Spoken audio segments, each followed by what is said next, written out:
본 방송에서 제공하는 투자 정보는 투자 판단에 대한 조언입니다. 방송에서 제공하는 주식의 가치, 가격 상승 및 가격 하락에 대해서는 방송사에서 보장하지 않습니다.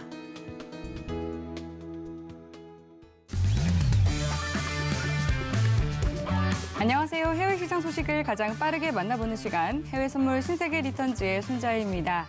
우리 시각 밤 10시 30분에 개장한 뉴욕 증시 상승 출발했는데요. 현재는 3대 지수 혼조세 보이고 있습니다. 나스닥 홀로 반락하면서 마이너스권에서 거래되고 있는데요. IMF와 세계은행이 글로벌 성장률을 하향 조정한 가운데 미국과 일본에서 대중교통에서의 마스크 의무화 폐기 소식에 항공주들이 상승하고 있습니다. 일상 회복에 접어드는 가운데 시장을 어떤 흐름으로 봐야 할지 저희 해외 선물 신세계 리턴즈와 함께 그 해답을 찾아보시기 바라겠습니다. 네, 그리고 해외 선물과 관련한 궁금한 사항들은 노란톡 통해서 질문 보내주시면 됩니다. 보내주신 질문들은 방송 중에 실시간으로 내용 흐름에 맞춰서 답변 드리는데요. 참여 방법은 문자번호 샵 0082번으로 1000명이라고 마스터님의 성함을 적어서 문자 보내주시거나 우측으로 나가고 있는 QR코드 스캔하시면 들어오실 수 있습니다. 코드 번호는 0707 입력하시면 됩니다. 네, 그럼 해외 선물 신세계 리턴즈 본격적으로 시작합니다.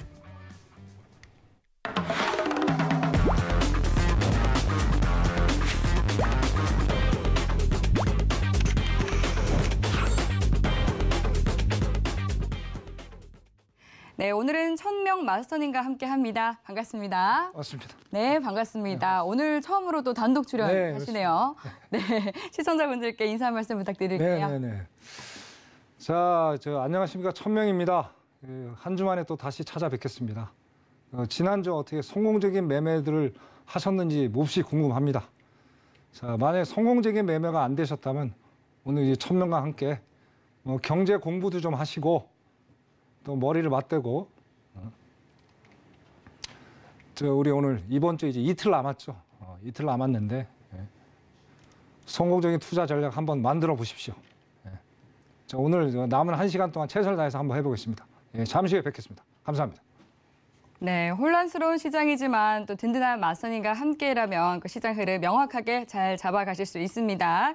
네, 함께하면서 궁금한 사항들은 노란톡 들어오셔서 질문 보내주시면 되고요. 유튜브에 서울경제TV 검색하시고 실시간 방송 들어오시면 또 채팅창 통해서도 질문 보내줄 수 있으니까 많은 참여 부탁드리도록 하겠습니다. 지금 현재 시각 오후 10시 56분 지나가고 있는데요. 먼저 오늘의 이슈부터 체크해 보시죠. 나스닥은 리오프닝에 따른 물가 상승 압력 속에 실적 시즌 기대감이 커지고 있습니다. 골드는 인플레이션 우려에도 불구하고 위험자산 선호도 회복에 매물이 출회되고 있습니다. 오일은 글로벌 성장률 하향 조정에 따른 수요 둔화 이슈가 부각되고 있습니다. 유로 FX는 미 연준 위원들의 매파적 발언에 달러 대비 약세 보이고 있습니다. 네, 이어서 현재 주요 상품 시세 살펴보겠습니다. 조금 전 출발한 뉴욕 증시 3대 지수 혼조세 보이고 있는데요. 먼저 나스닥 살펴보도록 하겠습니다. 0.81% 하락한 14,103포인트 선 지나고 있습니다. 이어서 골드입니다. 0.37% 떨어진 온스당 1,951달러 선 지나고 있습니다. 다음 오일입니다. 0.61% 상승한 배럴당 102달러 선 지나고 있습니다. 마지막으로 유로입니다. 0.42% 상승한 1.085달러 선 지나고 있습니다. 네, 그럼 이어서 각 상품별로 당일 투자 전략과 또 시황까지 살펴보도록 하겠습니다. 먼저 또 시장에 대해서 대응 전략 살펴보도록 할게요. 10년물 국채금리가 2.9% 상향 돌파하면서 연일 2018년 12월 이후 최고치를 경신하고 있습니다. 국채금리가 큰 폭으로 올랐음에도 불구하고 나스닥 지수 전일에는 2% 넘게 상승 마감을 해줬는데 실제 금리가 오르는데도 기술주가 상승하는 것은 정상적인 상황은 아니다라면서 월가 전문가들은 경고의 목소리 높이고 있습니다. 반대로 너무 비관적일 필요는 없다라는 시각도 있는 상황인데 1000명 마스터님께서는 또 어떻게 전망을 보고 계실지 팻말 통해서 확인해 보겠습니다. 네, 들어볼게요. 하나, 둘, 셋. 아, 관망 들어주셨네요. 네, 차트 보고 흐름 한번 짚어주시죠. 예, 제가 말씀 좀 드리겠습니다. 뭐 네. 어제는 이제 그 나스닥이 네. 이제 뭐 어제 기술주들이 이제 뭐 예상과 다르게 좀 많이 이제 뭐 실적이 좋게 나와서 네. 이제 한 달 만에 뭐 2% 넘게 이제 상승장을 보여줬죠. 네, 오랜만에. 그렇죠. 했죠. 예, 뭐 상당히 좀 기쁜 소식인데 예. 그 저는 이제 좀 이따 말씀드릴 건데 오늘은 뭐 예상과 다르게 지금 뭐 하방 압력을 지금 받으면서 내려가고 있는 상황이죠. 예, 근데 제가 보기에는 오늘도 뭐 상승 랠리가 이루어지지 않을까 예, 그렇게 지금 보는 시각입니다. 현재 시간은 뭐 내려가고 있는데 뭐 내려가는 것도 뭐 지금 많이 내려가고 있는 상황이 아니에요. 그 근거를 잠깐 좀 살펴보시면은 네. 여기 S&P 500을 잠깐 보겠습니다. 자, S&P 500은 뭐 지금 보시다시피 지금 어떻습니까? 0.35%의 지금 상방의 어떤 모습을 보여주고 있어요. 그렇기 때문에 지금 나스닥이 일시적으로 지금 뭐 하방 압력을 좀 받고 있는데 제가 보기에는 이제는 관망이라 아까 말씀을 드렸는데 상방으로 다시 올라갈 수 있는 여지는 충분히 있다. 그렇기 때문에 일단은 되게 조심스럽습니다. 그래서 현재 상황은 관망을 좀 본다. 그래서 여러분들이 오늘 만약에 매매 전략을 가져가신다면은 저가 근처에 왔을 때 뭐 짧게 매수 전략으로 어떻게 가보시는 게 낫지 않을까. 그렇게 좀 전망을 해봅니다. 그리고 또 이제 일봉을 잠깐 보시면 자 지금 5이평선에서 강력한 지금 지지를 받고 있죠. 지지를. 그래서 여기가 지금 제가 보기엔 뚫리지 않는다고 본다. 그래서 오늘도 상방을 예상을 해본다. 그렇게 좀 보시면 될 것 같습니다. 네. 이상입니다. 네, 자리값을 봐주셨는데, 그리고 이어서 이제 나스닥에 대한 이야기와 함께 S&P에 대해서도 한번 네네. 짚어주시면 좋을 것 네네. 같거든요. 이제 네네. 실적 시즌이니만큼 네네네. 네, S&P에 대해서도 한번 흐름 잡아주시죠. 네, 그러면 오늘 제가 이제 그 준비해온 자료를 이제 말씀을 좀 드리겠습니다. 네. 자, 지금 이제 이번 주 화두는 뭡니까? 어닝 시즌이죠, 어닝 시즌. 그죠? 이제 기업들의 어떤 실적이 발표되는 어떤 이 한 주인데, 지금 이제 뭐 여러 가지가 있죠. 뭐 저번 주에는 어떻습니까? 뭐 어제 같은 경우에 이제 뭐 아까 서두에 말씀드린 대로 기술주가 예상의 어떤 실적을 발표를 해서 뭐 2% 넘게 지금 상승을 했는데, 네, 어제 발맞추어서 여기서 잠깐 자료를 보시면은 그 UBS 금융그룹에서 이런 데이터, 이제 흥미로운 데이터를 좀 내놨어요. 잠깐 보시면은 어제 이제 결국에 이제 봄날이 왔다 이렇게 보는 겁니다. 미국 어떤 이제 증시가. 그래서 1분기부터 시발점을 해서 매 분기마다 10%씩 단기 순이익이 발생할 것이다. 뭐 이런 얘기를 지금 내놓고 있는 상황이에요. 근데 저는 이걸 보면서 과연 이게 지금 상승장으로 갈 수 있는 어떤 뭐 시발점이 될 수 있을까라는 그 의문점을 좀 제가 좀 의문점이 좀 생겼어요. 그래서 그 근거를 오늘 이제 이 세 가지를 가지고 좀 말씀을 좀 드리려고 합니다. 또 여기 이제 뭐 얘기가 나오는 게 이제 인플레이션이죠, 그죠? 지금 이제 뭐 어떤 원자재 값이 지금 상승으로 인해서 어제 뭐 저번 주에 제가 PPI에 대해서 말씀드렸죠. 결국은 제조 비용이 일단 상승을 하잖아요. 상승을 하는데 기업의 이제 뭐 최대 목적은 뭡니까? 이윤 추구가 최대 목적 아닙니까? 결국엔 기업은 손해를 안 본다. 결국엔 소비자 가격에다가 자기네들 어떤 원자재 상승분을 전가를 한 상황이다 보니까 기술주가 실질적으로 상승한 것처럼 보인다. 그렇기 때문에 어제 기술주가 상승한 거 아닌가? 저는 일단 그렇게 지금 보고 있고요. 그래서 이제 S&P 이제 아까 이제 앵커님 말씀하신 S&P에 대해서 간단히 좀 말씀을 드릴게요. 그 나스닥은 뭐 아시다시피 기술주가 이제 100개 기업이 모아놓은 이제 나스닥이고 S&P는 이제 기술주, 뭐 가치주 그렇게 나눠집니다. 그래서 그 30개 이제 다우존스 블루칩 기업하고 470개 기업 그렇게 500기업으로 이제 뭉쳐져 있는데 자 기술주는 일단 뭐 넘어가고 이제 서두에 말씀을 드렸으니까 자 가치주에 대해서 좀 얘기를 좀 나눠보고 싶습니다. 이제 뭐 가치주는 여러 가지가 있어요. 뭐 금융, 뭐 항공, 뭐 서비스 뭐 여러 가지가 있겠죠. 근데 어제 같은 경우에 금융 그죠? 뭐 BOA, 뱅크 오브 아메리카나, 제이스 모건 그런 회사들이 예상보다 상회하는 어떤 실적을 내놨어요. 뭐 그거는 어떻게 보면 처음에 예상치보다 낮은 어떤 예상치를 내놨는데 그보다 상당히 높게 나오니까 뭐 마치 실적이 많이 나온 것처럼 어떻게 잘못 보는 게 아닌가. 어떻게 보면 착시 현상이다. 저는 그렇게 보고 있고요. 두 번째 항공입니다. 항공주. 항공주가 이제 리오프닝이 되면서 우리나라 지금 어떻습니까? 지금 월요일 날 얼마나 좋습니까? 이제 2년 1개월 기나긴 어떤 터널을 뚫고 새로운 봄날을 맞이하지 않았습니까? 그래서 우리나라에도 어떤 서비스업의 어떤 기대감을 상당히 지금 일으켜 세우고 있는데 이것도 저는 아니라고 보는 겁니다. 무슨 얘기냐? 자, 기본적으로 지금 유가가 아직까지 100달러에서 왔다 갔다 지금 하고 있는 상황이에요. 고유가, 아직도 고유가 시대라는 거예요.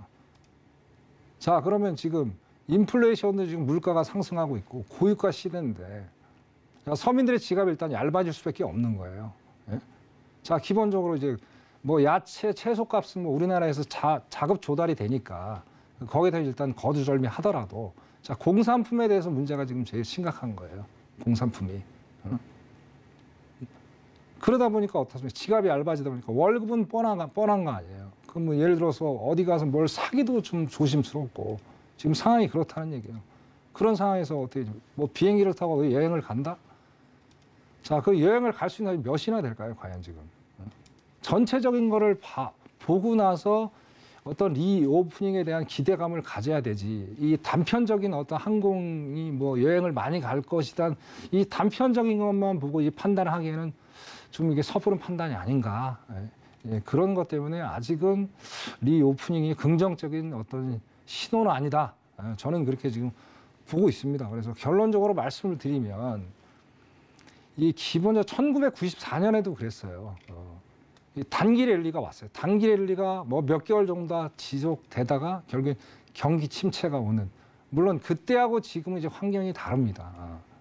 그러지만 이제 이론적으로 본다면 결국에는 장기 침체가 올 수 있는 충분한 상황이 올 수 있다. 그래서 이제 뭐 이번 주 이제 반 남았지 않습니까? 오늘 빼고 이제 이틀 남고 다음 주에 이제 5일, 총 7일이 남았는데 4월 말까지 일시적인 급변동은 어떻게 피할 수가 없다. 저는 그렇게 좀 결론을 좀 짓고 싶습니다. 그래서 일단은 그 아까 이제 보시다시피 지금 나스닥이 이제 뭐 어제처럼 그렇게 뭐 급상승할 리는 전혀 근거가 없을 것 같고 그래서 단기 랠리로 인해서 어떻게 이제 매매하기가 상당히 곤란해요. 이 어떤 방향성이 안 나오는 상태에서 뭐 급등나 급하락을 하는 입장에서는 참 이게 투자 전략을 어떻게 가져갈지가 참 애매한 부분입니다. 그래도 좀 어떻게 좀 조심스럽게 좀 보수적으로 관망을 하시면서 나스닥을 좀 접근하시는 게 맞지 않을까 저는 그렇게 생각을 해봅니다. 네.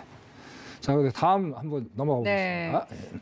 네, 지금 나스닥 같은 경우는 이제 거의 1% 가까이 하락을 한 상황입니다. 상승 출발한 때에 비하면 굉장히 좀 힘이 빠져 있는 그렇죠. 상황이고 S&P 500도 지금 조금 전에 바로 반락을 했네요. 네, 지금 다우지수 홀로 간신히 지금 플러스권에서 거래가 되고 있는 상황입니다. 네, 그럼 이어서 또 준비해 주신 내용 덧붙여 주시죠. 네. 자, 다음은 이제 또 인플레이션 얘기를 안 할 수가 없어요. 지금 이제 제가 이제 근거를 대야 되지 않습니까? 지금 네. 이제 단기적으로 랠리가 되는 근거가 뭐냐면 저는 인플레이션을 보는 거예요. 지금 인플레이션이 키포인트다. 네. 자, 이제 표를 보고 간단히 설명을 좀 드릴게요. 네. 자, 이건 이제 블룸버그에서 만든 데이터인데 뭐 CPI, PPI는 지난주에 제가 뭐 상세하게 설명드려서 뭐 별도로 제가 설명을 드리지 않겠습니다. 그래서 2020년 4월부터 말까지 완만한 상승세를 지금 이제 완만한 상승세가 아니죠. 거의 뭐 45도 각도 정도로 지금 올라가고 있지 않습니까? 여기에다가 페드 금리도 같이 지금 올라가고 있는 상태고 결국엔 이제 페드에서 이렇게 생각을 하는 게 이론적으로 봤을 때 결국에 연말까지 물가 상승률은 어떻게 뭐 잡을 수가 없다. 이거 인정을 하자는 얘기예요. 자, 인정을 하면서 거기에 맞춰서 기준금리를 올리자. 이 표가 무엇을 나타내는 그래프인가요? 이게 이제 물가 이제 인플레이션이 이제 계속 연말까지 상승한다고 보는 거예요. 거기에 맞춰서 이제 기준금리도 같이 이제 어떤 조절해 나가면서 가야 된다는 그 표입니다.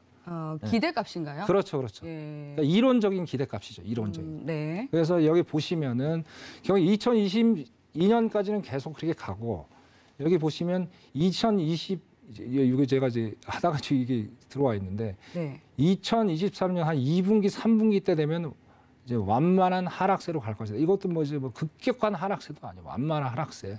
이제 이런 근거로 인해서 페드 자체 내에서 이제 어떤 마스터 플랜이 이제 1월 달부터 나오기 시작한 겁니다. 1월 달은 뭐 저번 주에 말씀드렸듯이 뭐 원래 50 베이시스 포인트를 올리려고 했었는데 우크라이나 사태로 인해서 뭐 0.25%밖에 올릴 수밖에 없는 상황이었고 이제 그런 룰을 범하지 않겠다는 거예요. 그래서 5월 달부터 무조건 우리 계획대로 마스터 플랜의 계획대로 무조건 50 베이시스 포인트까지 2분기 때 무조건 잡겠다.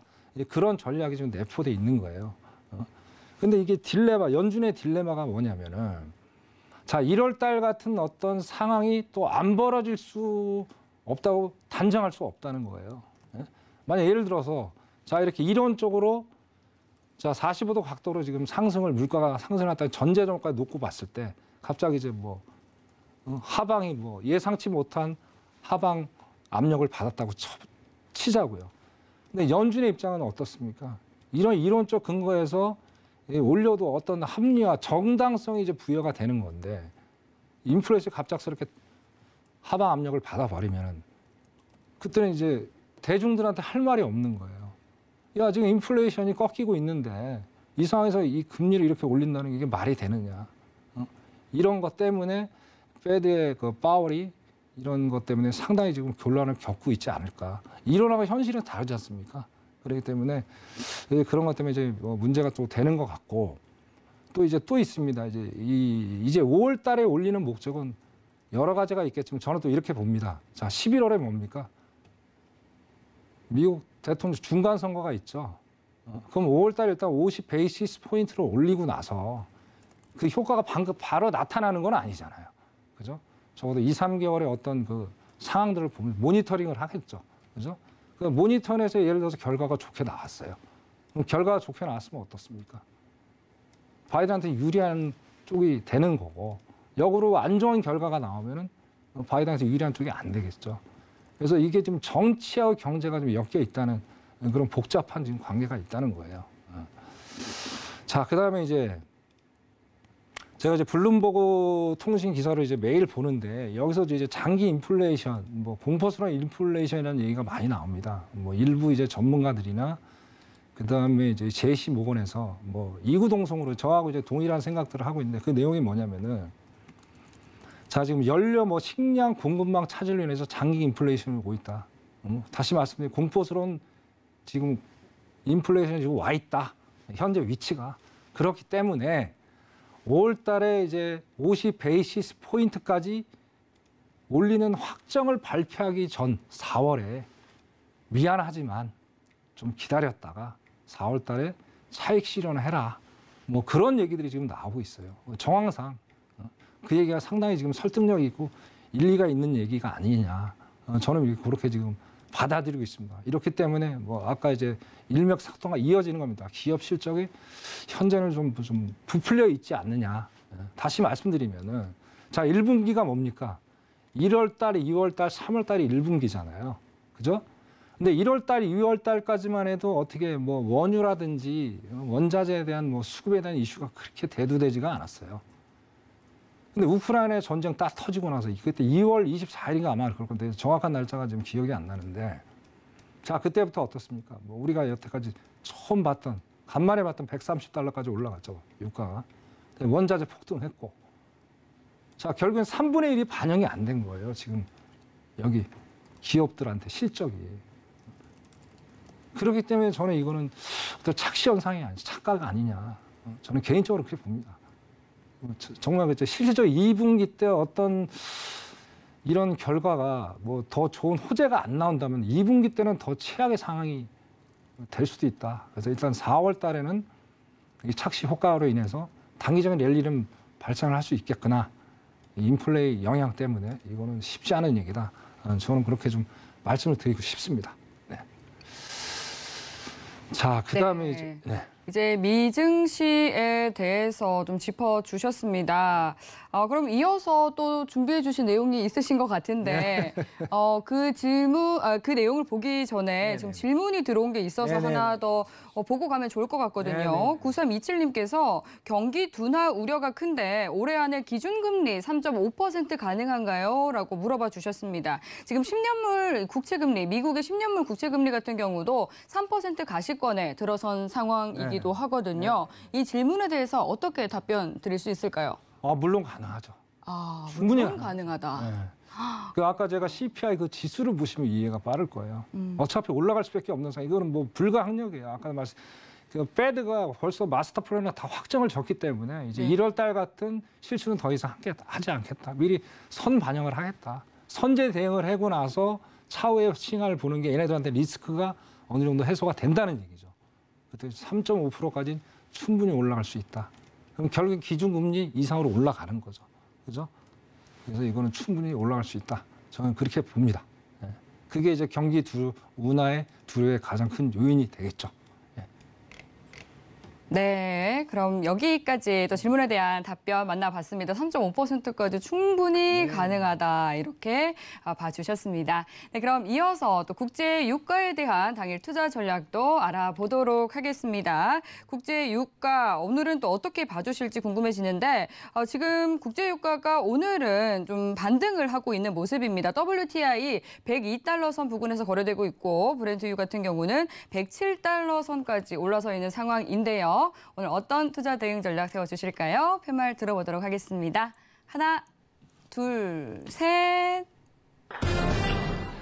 매도 들어주셨네요. 네. 추후에 힘이 빠질 것이다. 이렇게 보시는 걸까요? 그렇죠. 네, 차트 한번 봐주시죠. 자, 지금 이제 마이너스 0.46% 지금 내려가고 있는 상황이에요. 지금 크루드 오일이. 그죠? 제가 표가 잘못 떴나요? 네, 차트 보고 자리값 짚어주시죠. 지금 제가 보는 거는 지금 상황이 그렇습니다. 네. 지금 그 일봉을 봤을 때 지금 이제 22평선에서 이제 지지 저항을 좀 받고 있는데 요게 좀 이제 제가 이제 뚫린다고 봤을 때 시가 부분이 있잖아요. 102.38. 네. 그 부분에서 102.550에서 704에서 매도를 한번 들어가 보시는 게 낫지 않을까 그렇게 좀 판단을 해봅니다. 그래서 이에 대한 근거는 뭐 뻔합니다. 지금 어제 뭐 IMF에서 세계 성장률을 발표를 했죠. 뭐 하향 조정을 했고, 그다음에 또 지구 온난화, 그다음에 지금 계절적인 요인이 또 있는 거예요. 지금 날씨가 여름이 오고 있잖아요. 여름이 오는데 뭐 아무래도 난방을 더 뗄 이유가 없는 거죠. 그럼 결국에는 기름이 남아 돌 거고. 어떤 지금 중국 어찌 않습니까? 중국도 여름이 오잖아요.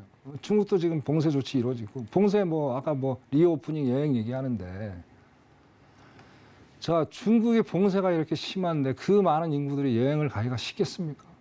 쉽지 않다는 얘기예요. 그런 것들 여러 가지 요소들을 감안을 했을 때 크루드 오일은 어제 뭐 잠깐 뭐 며칠간은 급등이 좀 있었지만은 결국에는 뭐 내려갈 수밖에 없는 상황이다. 뭐 그것도 이제 그에 대한 근거들 좀 이따 이제 유럽 하면서 말씀을 드릴 건데 결국엔 다시 이제 안정세로 매도로 이제 하방으로 갈 것이다. 저는 그렇게 이제 근거를 좀 찾고 싶습니다.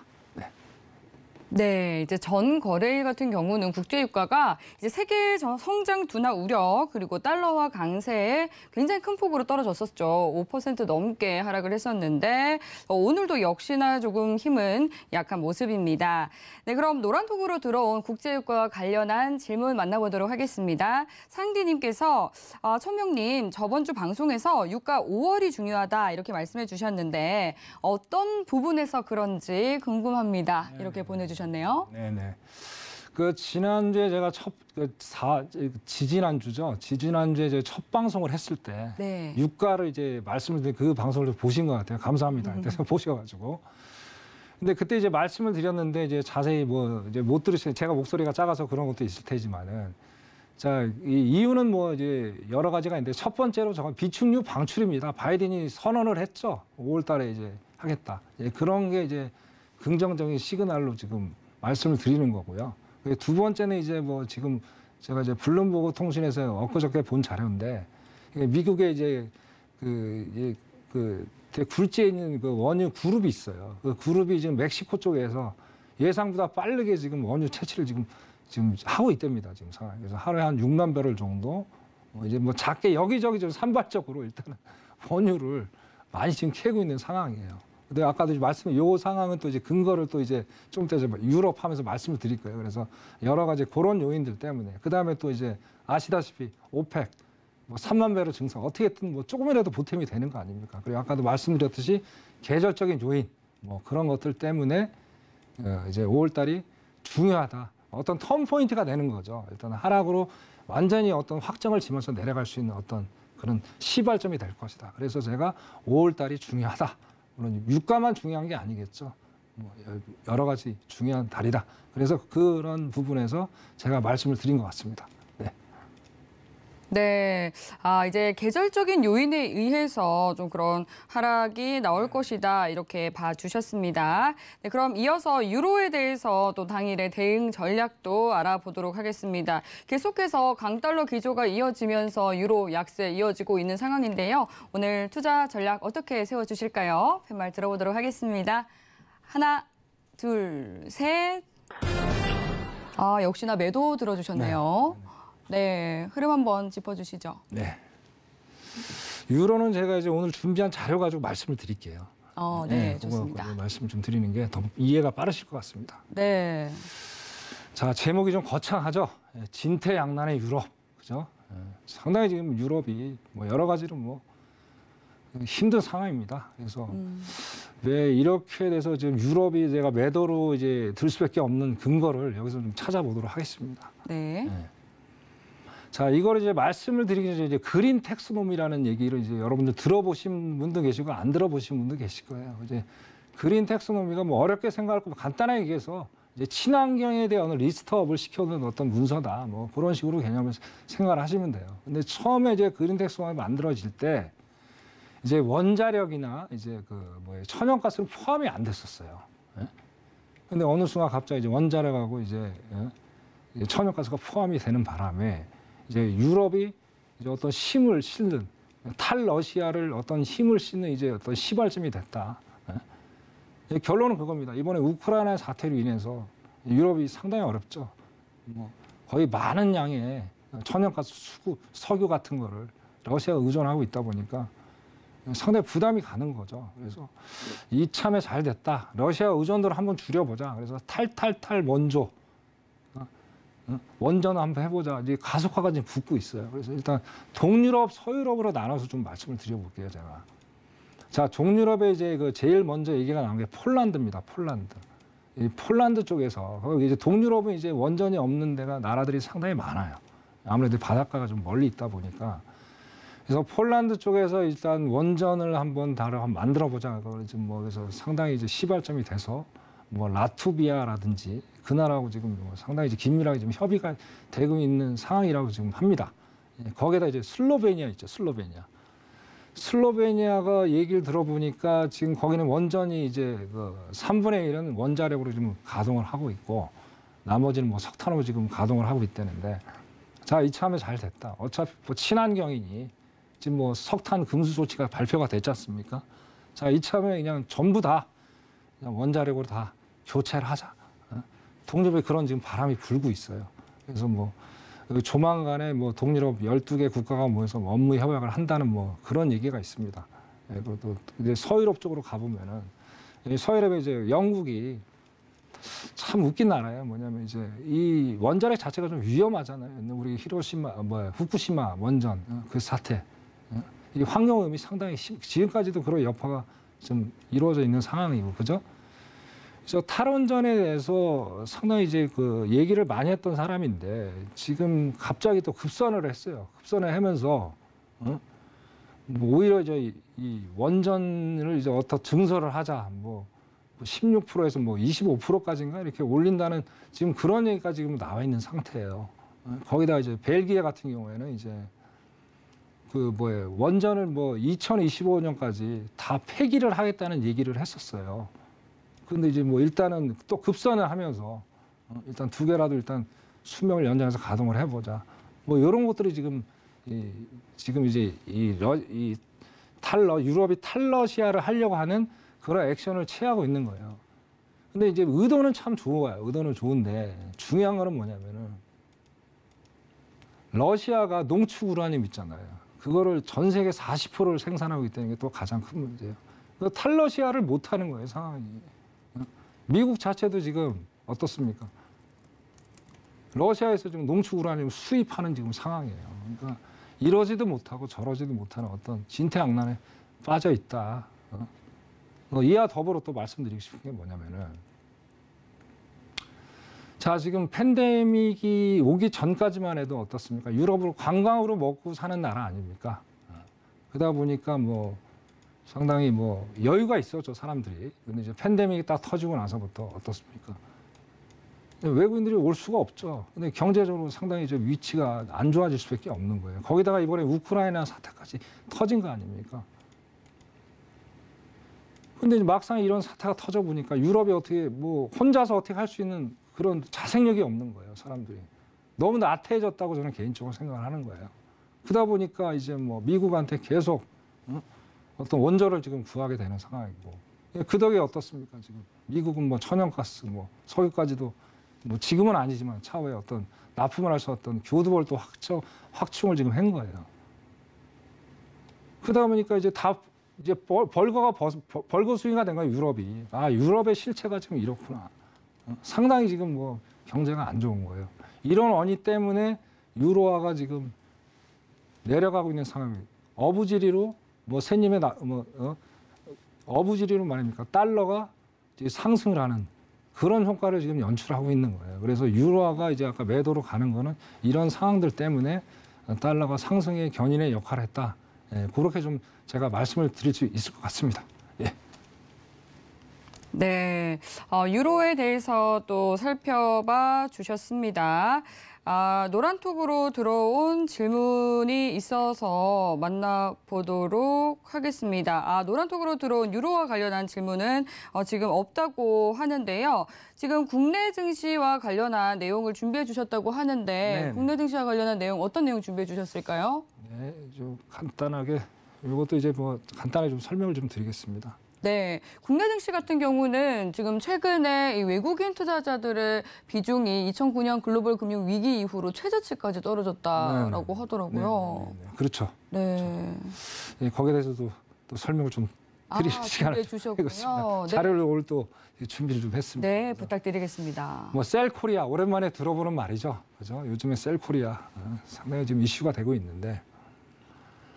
지금 이제 표에 보시면은 이제 이 세 달 동안 올 지금 2020년 접어들면서 1월 달부터 3월까지 그 외국인이 10조가 넘는 돈을 이제 순매도를 지금 한 상태입니다. 거기에다 이제 3월 달에는 거의 약 5조 가까이 되는 돈을 좀 거의 반이죠. 반 가까이 되는 지금 순매도를 지금 한 상태예요. 이유는 뭐냐? 지금 저희랑 똑같습니다. 미국이랑 상황이 똑같은 거예요. 인플레, 우리나라도 긴축통화 지금 하지 않습니까? 여러 가지들. 원자재 그런 문제들. 그거는 그거 외에 달러에 대한 문제가 지금 또 교두보가 이제 문제가 또 되는 거예요. 뭐냐면은, 자, 기본적으로 우리가 달러가 1,200원대가 넘어가면 통상적으로 외국인들이 일단 보수적으로 매매를 해요. 근데 지금 1,200원대가 지금 간 지가 지금 몇 개월째입니까, 지금. 그죠? 계속 손님이 고공행진하고 있죠. 그러다 보니까 외국인 입장에서 어떡합니까? 한국에 대한 투자적인 메리트를 못 느끼는 거예요. 거기다가 또 아시아 전반적으로 외국인들이 일단 다 떠난 상태예요. 이유는 간단합니다. 최근에 홍콩 증시, 상하이 증시, 많은 자본들이 빠져나갔죠. 근데 결론적으로 외국인들이 이제 아시아 시장을 바라보는 시장은 지금 상당히 리스크가 크다, 위험한 시장이다, 불안정하다. 스리랑카도 디폴트까지 선언한 상태 아닙니까? 우리가 아시아의 나라에 속해 있으니까 당연한 거고. 결국엔 어떤 이 환율의 갭 차이로 인해서 어떤 투자 가치를 매력을 지금 못 느끼는 게 아니냐. 이런 것 때문에 지금 외국인들이 계속 지금 매도를 던지고 있다. 저는 그렇게 지금 판단하고 싶습니다. 자, 그다음에 다음에는 그 3월 이후 외국인 증권사들이 우리나라 대형주, 그죠? 20개 대형주에 대해서 이제 목표가들을 다 하향 조정을 했어요. 예? 이게 또 큰 문제가 되는 거예요. 그래서 이런 것 때문에도 지금 뭐 아까 또 다시 인플레이션, 뭐 양척, 뭐 긴축, 제조업회, 상황이 지금 안 좋지 않습니까? 뭐 엊그저께 뭐 뉴스에도 나왔잖아요. 뭐 제조하는 사람이 뭐 야밤 도주했다, 뭐 그런 얘기까지 들리는 판에 이런 이제 안 좋은 상황들이 자꾸 반복이 되다 보니까 이렇게 이제 어떻게 셀코리아가 지금 어떤 이 형성이 되는 지금 시기가 아닌가 그렇게 보는 거예요. 어제 이제 삼성이 어제는 뭐 거의 1% 가까이 올랐던 원인은 딱 하나로 봅니다. 일단 반도체 때문에, 삼성 때문에 그렇게 된 거고, 그 외에는 뭐 별 재미가 없지 않습니까, 지금 상황이. 그래서 오늘 같은 경우에도 뭐 거의 약보합세로 끝났죠. 그런 것들이 상황을 봤을 때 오히려 이제 미국보다 뭐 우리가 뭐 더 잘 아시다시피 대한민국은 수출을 먹고 사는 나라 아닙니까? 그렇기 때문에 뭐 수출이 뒷받침되지 않으면, 그리고 결국엔 뭐 지금 뭐 수출은 많이 하더라도 경상수식자가 지금 거의 지금 계속 떨어지고 있지 않습니까? 수입하는 것보다 수출하는 게 갭이 별로 없다 보니까 남는 장사가 아니라는 얘기예요, 지금 상황이. 그런 것들 때문에 지금 한국 시장이 상당히 좀 열악하다. 그래서 오히려 뭐 역으로 본다면 미국보다 더 안 좋아질 수 있다. 뭐 3천, 제가 올 하반기에 3천까지도 가기 쉽지 않을 것 같아요. 저번 주에 또 해양 마스터님 그 말씀하셨죠. 뭐 4월 말이 매집할 수 있는 구간이다. 또 저는 또 그걸 반대로 보는 거예요. 저는 이제 3분기 8개월 정도는 돼 봐야 그때 어떤 매집에 대한 어떤 확실한 어떤 시그널이 나오지 않을까. 저는 그렇게 보고 있습니다. 네, 이상입니다. 네, 그러면은 아직은 매집하기에는 좀 이르다고 그렇죠. 보시는 거죠? 네네네. 네, 그럼 3천선까지는 상승하기에는 어렵지만 그러면은 그 하락한다면은 어느 선까지 떨어질 수 있다라고 보시나요? 하락한다면 최악의 경우 2,500, 2,400까지도 갈 수 있습니다. 아, 네. 굉장히 네네. 낮네요. 네네네. 2,500, 2,400선까지도 예, 보입니다. 그렇습니다. 네. 라고 또 짚어주셨습니다. 그럼 이어서 들어온 질문 만나보도록 할게요. 4255님께서 그렇다면 달러 강세는 언제까지 갈까요? 이렇게 질문을 보내주셨어요. 달러 어떻게 강세도 보세요? 뭐 지금 이제 국채 금리랑 똑같이 가지 않을까요? 지금 그렇게 가고 있지 않습니까? 커플리. 네, 국제금리 그러면 언제까지? 연말까지도 갈 수 있죠. 연말까지. 네, 그렇죠. 근데 키포인트는 저 우크라이나 사태라고 봅니다. 일단 유럽이 빨리 안정화가 돼야 일단 경쟁력이 생기지 않습니까? 지금 상황이 달러하고. 이 경쟁력이 지금 없잖아요. 힘을 완전히 뺏겨갖고 지금 달러한테 다 힘을 전가해 준 상황 아닙니까? 네. 유럽이 이제 우크라이나에서 빨리 해결이 돼야 돼. 그게 해결이 되면 모든 것들이 실타래에서 좀 풀려지겠죠. 네, 그게 해결이 되지 않는 이상은 예. 국채금리랑 동일한 어떤 방향성을 이제 같이 가지 않을까. 동조화, 커플링이 되지 않을까. 달러 인덱스 지금 그렇죠. 그 100선 위에서 웃고 그렇죠. 있잖아요. 그러면은 연말까지도 지속될 수 그렇죠. 있다라면 어느 구간까지 상승할 수 있을까요? 제가 지금 보기에는 뭐 지금 1,250원, 60원 왔다 갔다 하잖아요. 뭐 네, 그 원달러 정도- 환율로 봤을 때요. 그렇죠. 예. 원달러 환율로 봤을 때.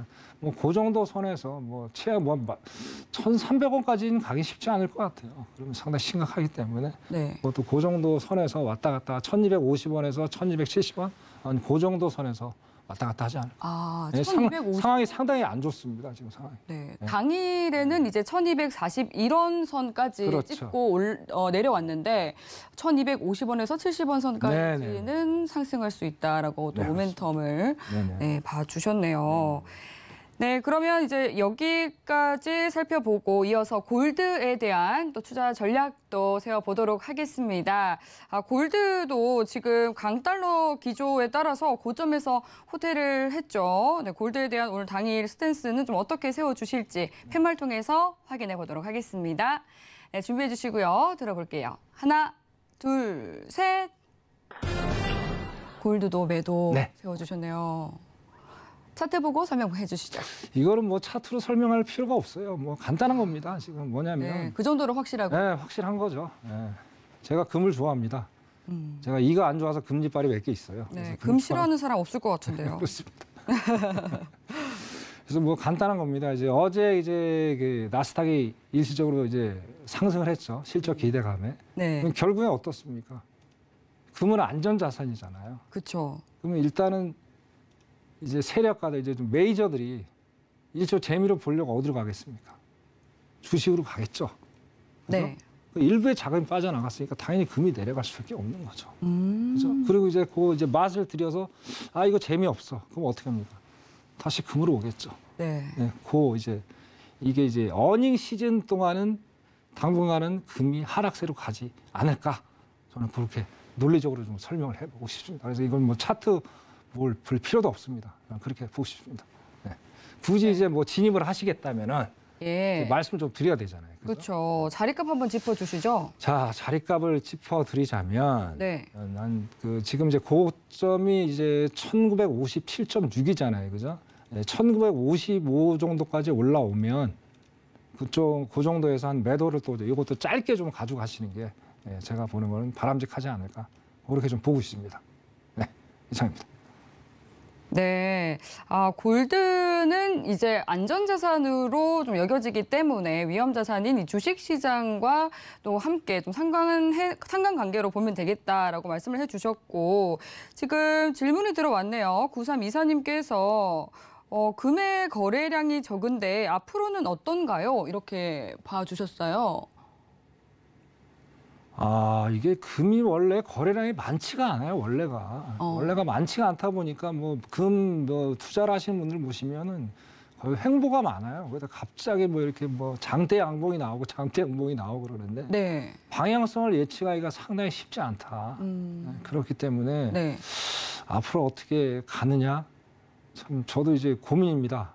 그래서 일단은 거기에 대해서 제가 좀 더 연구를 오늘 대략적인 거를 말씀을 드렸고 이제 노란톡에 들어오셔서 네. 여러분 궁금한 상세하게 좀 알고 싶은 분들은 제가 좀 거기에서 우리가 토론을 펼치면서 한번 그때 말씀을 나누는 걸로 그렇게 하는 걸로 정리를 하시면 어떨까 생각이 듭니다. 네. 그리고 이어서 노란톡으로 KSK님께서 질문을 보내주셨습니다. 오일 대비 천연가스가 하락하고 있는데 천연가스의 전망은 어떨까요? 이렇게 여쭤봐 주셨네요. 천연가스도 당연히 하락하죠. 당연히 하락한다. 네, 왜냐하면 아까 유럽이 지금 지금 아까 말씀드린 원전 지금 하고 있대잖아요. 당장 지금 있는 나라도 있고 없는 나라도 있죠. 있는 나라도 많잖아요. 그런데 이제 러시아 우크라이나 사태 지속하게 된다면 또 이슈에 따라서 굉장히 또 등락이 오고 가더라고요. 오르락내리락 하던데 당연히 그렇죠. 항상 이제 볼 수 있을까요? 그렇죠. 왜냐하면은 이제 그 오일하고 저는 뭐 동일하게 지금 보고 있습니다. 예. 동일하고 보고 있기 때문에 당연히 하락한다. 네. 그렇게 지금 뭐 간단하게 좀 우리가 심플하게 좀 왜 경제라는 걸 너무 복잡하게 생각하지 마세요. 간단하게 우리가 그냥 시장의 원리 막 경제 너무 딱딱하게 생각하지 마시고 그렇게 그냥 생각하시면 오히려 편할 수가 있습니다.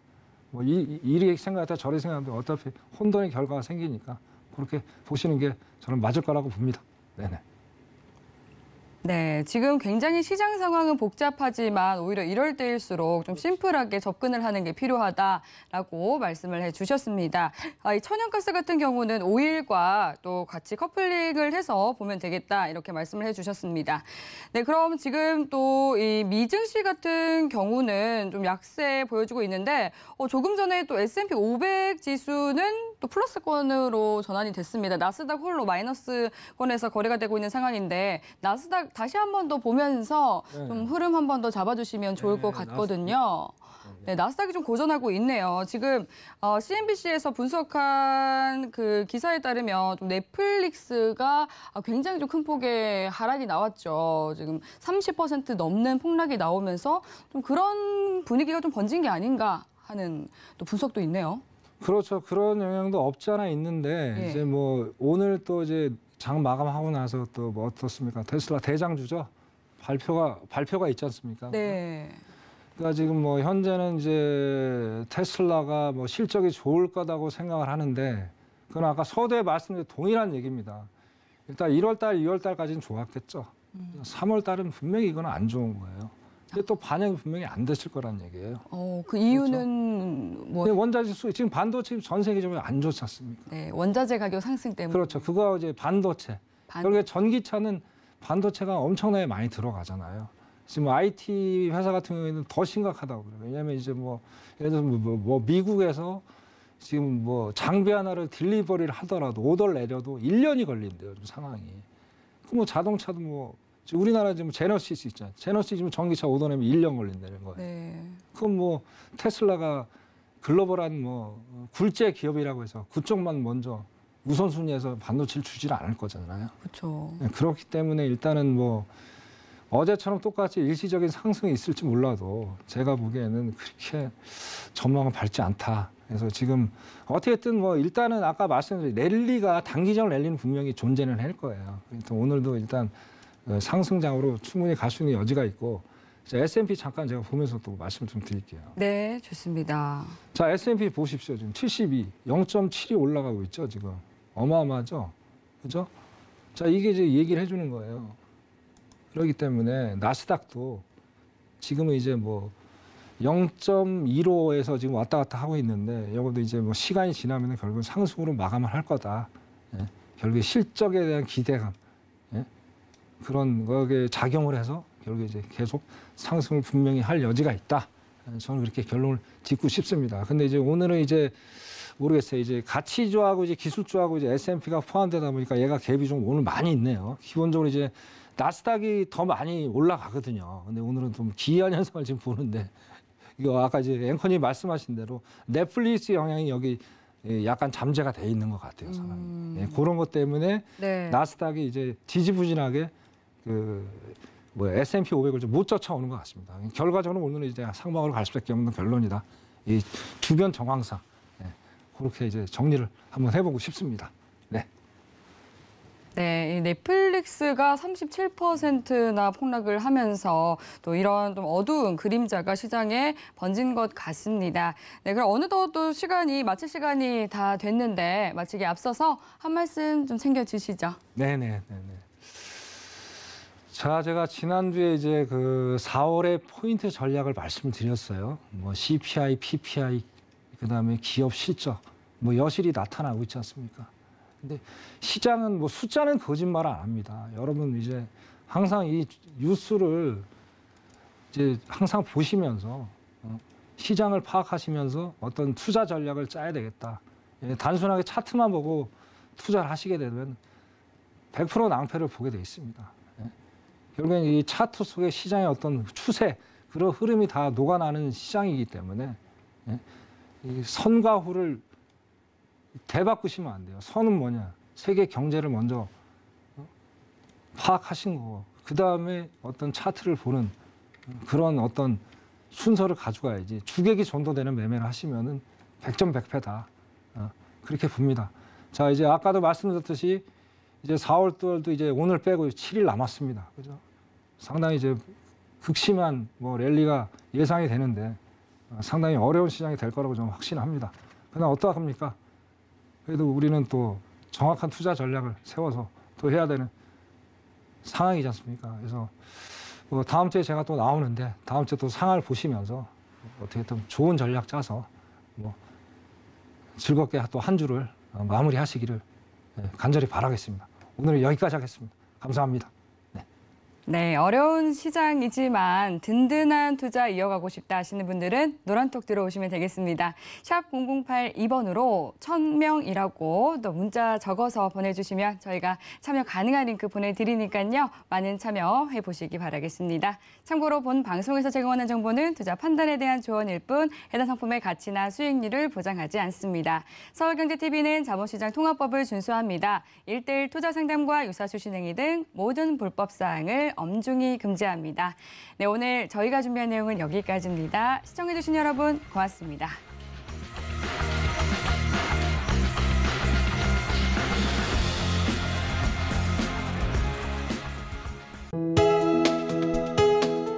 본 방송에서 제공하는 투자 정보는 투자 판단에 대한 조언입니다.